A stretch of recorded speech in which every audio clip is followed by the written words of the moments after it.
Assalamualaikum warahmatullahi wabarakatuh. Bismillahirrahmanirrahim. Alhamdulillahirabbil alamin. Wal akibatu lil muttaqin. Wassalatu wassalamu ala asyrafil anbiya'i wal mursalin. Sayyidina Muhammad wa ala alihi washabihi ajmain. Amma ba'du. Kepada bapak pembina, bapak penasehat, bapak pengurus yayasan, bapak pengurus perguruan, kepada bapak, ibu-ibu para hadirin jamaah perguruan Thariq Haq Naqsabandi rahimakumullah. Alhamdulillah wa syukurillah wa nikmatullah. Puji dan syukur kita kepada Allah Subhanahu wa taala, kita panjatkan atas limpahan rahmat taufik hidayahnya kepada kita sehingga pada kesempatan yang berbahagia mulia ini hadir di majelis zikir perguruan Haq Naqsabandi dalam keadaan kita sehat walafiat, serta dapat melaksanakan rutinitas kita, kewajiban kita menjalankan zikirullah ini. Moga-moga segala amal ibadah kita senantiasa mendapatkan limpahan rahmat dan ridhonya. Amin ya rabbal alamin. Kemudian kita tak lupa menyampaikan salawat dan salam kepada junjungan Nabi besar Muhammad sallallahu alaihi wasallam. Allahumma salli ala Sayyidina Muhammad wa ala ali Muhammad. Atas bimbingannya, petunjuknya, serta syafaatnya kita harapkan. Moga-moga kita dapat mengikuti, mentaatinya secara zahir dan batin. Amin, amin, rabbal alamin. Alhamdulillah wa syukurillah wa nikmat Allah. Baru saja kita sama-sama mengagungkan asma Allah, berzikir bersama. Ini sebagai tanda rasa syukur kita kepada Allah, rasa mahabbah kita, dan rasa dekat kita kepada Allah dengan melalui zikir. Dan moga-moga zikir ini tidak membuat kita jenuh, atau berkeluh kesah, bahkan membosankan. Ini kita harus hindari. Walaupun memang terasa mungkin ada keletihan, ada berat, ada sebagai macam lah. Ini sebagai sebuah jihad kita berjuang untuk menata rohani ini memang membutuhkan sebuah pengorbanan pikiran, tenaga dan sebagainya. Tapi di kemudian hari kita akan lihat diri kita, rohani kita yang luar biasa, hasil daripada perjuangan itu sendiri. Itu yang kita harapkan. Rohani-rohani yang diredoi oleh Allah, rohani-rohani yang dipanggil oleh Allah, rohani-rohani yang disebut oleh Allah, rohani yang suci, yang bersih, yang boleh balik ke Allah dengan Allah berikan karunia-Nya yang agung, yang Allah muliakan dalamnya, di penghormatan, penghargaan di sisi Allah. Itulah semua. Tentu tidak terlepas dari perjuangan-perjuangan seperti ini yang harus kita terus sampai akhir hayat kita. Tentu kita harus berilmu juga dengan ilmu kita harus melalui bimbingan satu tunjuk. Cukup amaliyah saja. Kalau kita hanya zikir dengan peramalan syariat misalnya, pahala pahala syariat. Kalau kita berzikir dengan ilmu tarekat, pahalanya sejauh kita tatanan tarekat sendiri. Begitu juga seterusnya. Ini kita dengan hakikat dan marifat. Tidak hanya syariat tarekatnya, tapi hakikat marifat. Atau boleh kita pahami ada zahir dan batin. Syariat tarekat ini masih di zahir. Aplikasinya zahir, kauliyah peliyahnya. Maka di situ jadi perebutannya sebagai amaliyahnya, bacaannya, terus sebanyak-banyaknya. Sedangkan pandangannya tidak ada, sandarannya kemana, fokusnya kemana? Kebacaan itu sendiri, hafalnya sendiri. Berbeda dengan ilmu hakikat marifat, ada sandaran, fokus. Zikir kita ada di situ, ada yang kita perhatikan di situ. Perhatian itu kemana? Itulah inti, itulah rahasia. Disitulah yang tersirat, rahasia yang Allah letakkan di dalam diri kita. Apa yang tersirat itu memang Allah sudah bagi kita. Namun bagaimana untuk kita memperolehnya, inilah bimbingan. Harus ada yang menunjukkan perkara itu. Dan kalau tidak mungkin. Maka kenapa kita diminta fas'alu ahla zikir, ahli zikir? Kenapa tidak ahli fikir? Atau ahli ru'yat, atau ahli ahli akal misalnya kan, ahli zikir. Dia lebih spesifik dia. Tentang zikir ini perkaranya amat spesifik sekali, amat dalam sekali. Ini perkara ingat. Perkara ingat adalah perkara hati, bukan pikiran. Ingat itu bukan lagi melalui hayalan, melalui sebuah pandangan atau semacam sebuah imajinasi dan sebagainya. Atau semacam pikiran-pikiran bukan lagi. Itu wilayahnya sudah hati. Ingat itu wilayahnya hati. Nah, tidak melalui akal atau pikiran. Akal ini adalah sebagai dalil, maka sebagai penjelasan, dalil akli dan dalil nakli, menjelaskan tentang bagaimana perkara ingat itu sendiri. Itu soal. Kalau sudah ketemu itu, paham itu, selesai sebenarnya ibadahnya. Jadi tahu ibadah yang baik dan benar. Tahu bagaimana ibadah di dalam sholat, ibadah dalam zikir, ibadah dalam kita ruku, sujud, sa'i dan semuanya ibadah itu tahu, paham gitu. Jadi tidak hanya mengandalkan daripada bacaan, daripada gerakan itu sendiri. Yang betul-betul kolbunya terikutkan di situ. Itu sebabnya Nabi ingatkan tidak sempurna sholatnya orang yang sholat tidak menghadirkan hatinya. Tidak terkabulkan doa orang yang berdoa kalau tidak dihadirkan hatinya. Sebenarnya ada perkara itu. Jadi itulah sebabnya kita membahas tentang ini karena itu sebagai satu yang utama, yang pertama yang harus kita hadirkan dulu di dalam ibadah. Itu maka namanya ibadah sir. Ada yang namanya ibadah rasa, ibadah batin di sini. Nah itulah yang diamalkan oleh kalangan orang-orang ahli hakikat dan marifat, makanya zahir batin, mentaati Nabi secara zahir dan batin. Kalau kita ini zahirnya aja, bagaimana Nabi memakai pakaiannya, bagaimana Nabi makan misalnya, mana Nabi itu bercelak, bersisir, semuanya kita ikuti. Itu perkara-perkara luar. Nah itu, makanya saya katakan bahwa tidak ada disebut dalam hadis Nabi. Ya Nabi mengatakan makanlah seperti saya makan, tidak ada. Minumlah seperti nggak ada. Berjenggot seperti saya berjenggot, apalagi seperti itu kan. Memang itu ada sunah-sunahnya, tetapi tidak ada yang memberikan suatu perintah yang langsung kepada ya pelaksanaan itu. Berbeda dengan sholat. Ya. Sholatlah sebagaimana kamu melakukan. Itu artinya bahwa sesuai apa yang dilihat, apa yang Nabi lakukan, Nabi jalankan kan begitu. Nah perkara itulah yang penting, artinya pelaksanaannya, gimana praktiknya dia Nabi. Sholat seperti apa sih? Ya kalau mungkin dalam gerakannya, bacaannya, iya bisa kita tangkap, bisa kita dapatkan. Tapi bagaimana kolbunya? Itu dia, itulah soalnya. Nah inilah Nabi proses mendapatkan itu melalui perjalanan suluknya, ya halwatnya.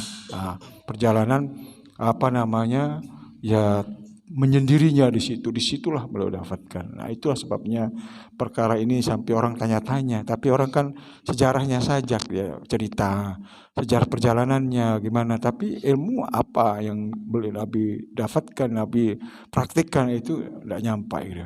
Jadi hanya kita diceritakan lagi dan copy paste jadi sampai terus berapa ribuan tahun cerita itu terus itu aja. Tapi apa sih isinya? Apa sih yang mereka dapatkan? Nah, itu yang penting. Itulah disitulah inti sebenarnya di dalam kita memperoleh contoh itu dari Nabi, ilmunya kan gitu tentang kerohanian, kolbunya itu semua. Nah itulah yang disampaikan Nabi kepada Abu Bakar Siddiq, kemudian sahabat Salman Al-Farisi, terus sampailah ke kita. Itulah tentang ilmu musyahadahnya atau ilmu petunjuk itu yang sebenarnya. Nah inilah yang selalu kita serukan sebenarnya kepada saudara kita yang lain. Sampaikan kepada mereka, serulah ke mereka ke jalan Tuhanmu dengan cara hikmah. Itu jalan Tuhanmu kan melalui jalan kolbu jalan rohani. Itu semuanya. Itu jadi Toreko ini wadah. Bukan menganggap bahwa begitu orang Toreko sudah nyampe dari mana, itu wadah. Sama dengan organisasi NOE, NU, Muhammadiyah itu wadahnya, organisasinya kan gitu. Tapi isinya apa? Mungkin berbeda-beda. Dan situlah pentingnya kita memahami tentang apa sih yang dipelajari di situ. Apa sih yang dijelaskan tentang itu. Apakah perkara-perkara tauhid atau perkara-perkara yang lain dan sebagainya. Itu penting. Nah, kalau enggak berarti kita dibawa pemahamannya keluar. Itulah kita rugi. Bukan persoalannya mereka kita mau nyalahkan, tidak. Kita yang rugi sebagai penuntut, sebagai pencari, sebagai ya tulab, ada penuntut ilmu. Tuntutlah ilmunya walaupun itu di negeri itu begitu penting. Nah itulah pentingnya ilmu syahadah. Nah inilah sebagai pegangan kita, pedoman kita dalam kehidupan kita di dunia, lebih-lebih nanti di akhirat. Ini tinggal tingkatkan iman kita, amal kita. Dan istiqomah. Jangan kita berfatwa tanpa ilmu. Jangan kita ngomong asal ngomong. Hati-hati itu jemaah. Walaupun itu siapa-siapa, harus ada rujukannya. Jangan sekedar kita boleh ini, bisa ini ngomong dari mana itu dalilnya. Itu nanti orang tanya, tidak boleh gitu berfatwa seperti itu ya. Tanyakan dulu, izin dulu caranya gitu. Jangan sampai ngomong-ngomong bingungkan jemaah buatnya ini. Itulah menjadi jemaah jadi terbelah itu perkara-perkara itu. Hati-hati ya. Ini. Jadi sekali lagi bahwa apa yang kita sudah diterima, sudah kita ditunjukkan, tinggal kita perhatikan. Kalau kita belum pas, tanyakan sampai benar-benar kita mengerti, paham. Bahkan saya pingin supaya jemaah rasakan di situ. Ya, seperti kejadian kemarin di jemaah kita di Singkawang itu seorang kepala Kementerian Agama tapi sudah pensiun. Itu sudah tawajuh tahun 2018, bayangkan. Itu sudah latifah yang kelima. Tapi dia minta untuk ke satu dia.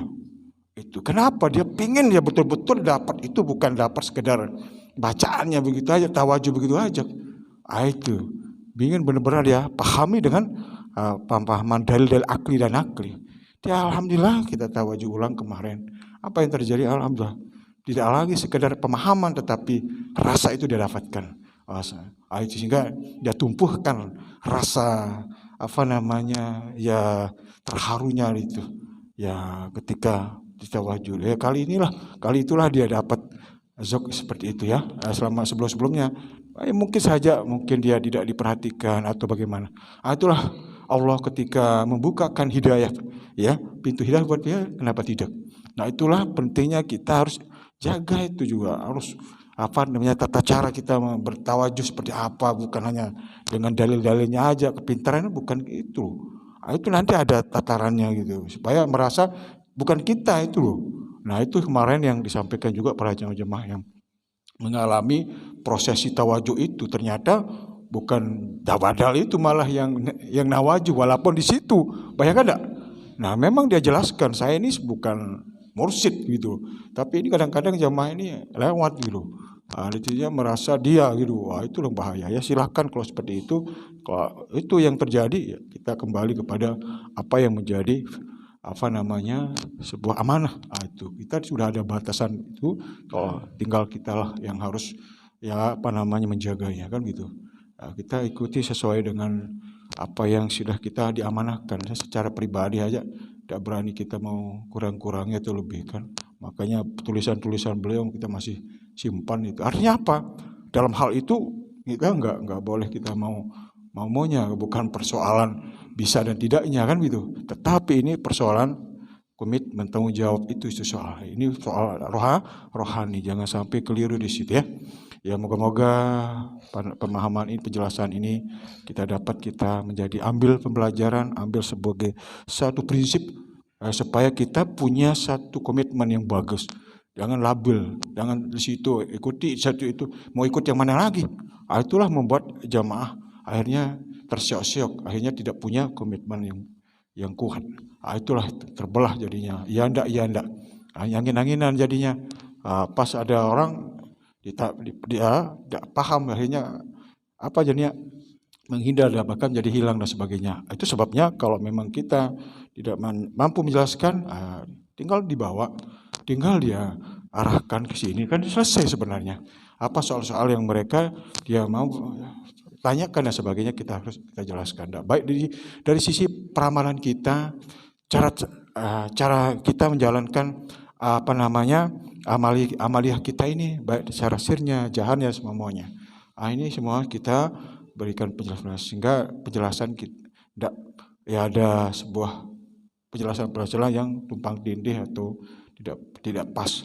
Itulah sebabnya kita jangan menyampaikan hal-hal yang belum sampai keilmuan kita di situ. Nanti terbelokkan kan bahaya sekali, itu persoalan iman, soal ilmu petunjuk ini kan, itu soal. Dan moga-moga kita jangan seperti itu lagi ya. Itu kasihan juga kan, bahaya. Kita sudah bertahun-tahun, berpuluhan tahun sudah berbuat, tiba-tiba apa yang kita harapkan ada zong. Apa artinya? Itulah di mana letak persoalannya, itulah. Ini yang terjadi dari jamaah-jamaah kita yang sudah terdahulu, apalagi sampai ada sebuah keinginan-keinginan yang lain kan begitu, itu sangat baik. Tapi kita secara pribadi ya silakan aja. Ya artinya kalau itu keinginannya, kemauannya dia itu berani mengambil risiko, ya silakan kan begitu. Itu makanya kita harus jelas apakah jamaah ini benar-benar tetap ikut apa gimana kan begitu. Makanya tertulis di situ. Itu sebabnya kita di dalam wadah ini ada dari pihak yayasan, ada pihak perguruan itu biar ada yang menanyakan persoalan-persoalan itu. Paling tidak ada tempat mengadu soal-soal apakah mereka benar-benar ikut apa enggak kan gitu. Bukan setengah. Soalnya kalau soal jeleknya itu jadi persoalan kita. Kalau jamaah aja sedikit ada masalah, ini perguruan jadi persoalan. Itu soal. Berbeda dengan perguruan yang lain, walaupun seperti apa enggak ada dia disebut-sebut perguruannya kan. Kalau di wadah kita ini berbeda gitu. Kalau ada jamaah saja ada persoalan, wah ini udah anunya kan begitu, begitu gempar lah gitu soal. Itulah makanya kita selalu ada kontrol di situ, jamaah-jamaah kita ada yang ada di mana-mana, dia ada di ranting-ranting di situ. Ya lebih-lebih yang kita dengar ini kan ada jamaah-jamaah kita yang tidak ada rukun apa dan sebagainya kan itu soal. Itu jangan sampai itu terjadi. Itu artinya bahwa menyepelekan itu sebenarnya. Itu perkara perintah juga dari Allah dan Nabi gitu. Bukan itu persoalan-persoalan di perguruan kan. Kita tidak pernah ada bahasa itu. Itu ada 13 poin itu di dalam syarat-syarat masuk dalam perguruan itu perlu ditempel itu atau disampaikan itu. Tidak apa-apa itu. Itu kan dibaca sama orang siapa belum jamaah aja boleh itu. Persyaratan itu penting supaya tidak jadi soal-soal itu nanti. Makanya kalau kita ada orang tamu luar menanyakan perguruan ini ada sedikit kita tunjukkan itu. Jadi itu 17 poin itu kan ada salah satu itu tidak boleh meninggalkan ya rukun di sini ya. Ini mungkin itu saja ya penjelasan yang singkat ini, moga-moga ada manfaat bagi kita semua, kurang lebihnya mohon maaf. Wabillahi taufiq. Assalamualaikum warahmatullahi wabarakatuh.